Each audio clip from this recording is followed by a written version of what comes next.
ধর্ম বর্ণ নির্বিশেষে এক হয়ে কাজ করার আহ্বান জানিয়েছেন হাক্কানি আঞ্জুমানের নেতারা। রাজধানীতে ইঞ্জিনিয়ারিং ইনস্টিটিউশন মিলনায়তনে সংগঠনটি আয়োজিত প্রার্থনা সভায় সহিংসতা ছেড়ে সব ধর্মের প্রতি সম্মান জানানোরও আহ্বান জানান তারা। সুমাইয়া খানের রিপোর্ট।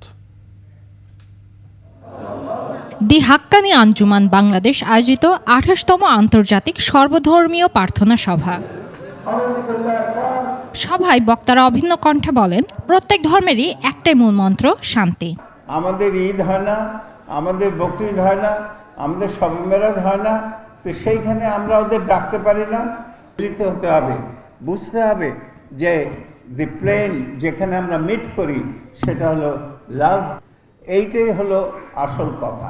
বৈশ্বিক প্রেক্ষিতে আন্তঃধর্মীয় সম্প্রীতির বিভিন্ন আয়োজন এবং কোভিড-19 সময়ও এ ধরনের প্রার্থনা হয়েছে। সেখানে আমরা দেখি এ প্রার্থনাগুলো নিষ্ফল নয়।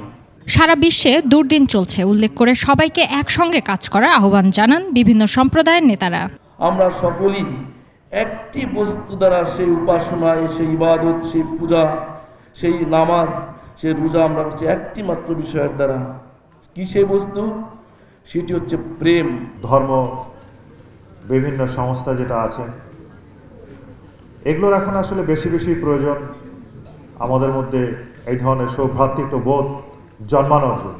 Double million offer Walton fridge কিনে পেতে পারেন ২০ লক্ষ টাকা, রয়েছে কোটি কোটি টাকার নিশ্চিত উপহার। সভায় জাতীয় বিশ্ববিদ্যালয়ের উপাচার্য অধ্যাপক লুৎফর রহমান বলেন, মুক্তিযুদ্ধ ও জুলাইয়ের গণ অভ্যুত্থানের শহীদদের রক্ত বৃথা যেতে দেওয়া যাবে না।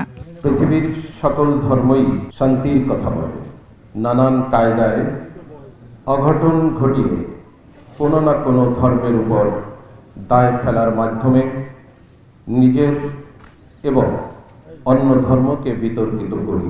সব ধর্মের প্রতি শ্রদ্ধা ও সম্মান জানানোর তাগিদ উঠে আসে এই সর্বধর্মীয় প্রার্থনা সভা থেকে।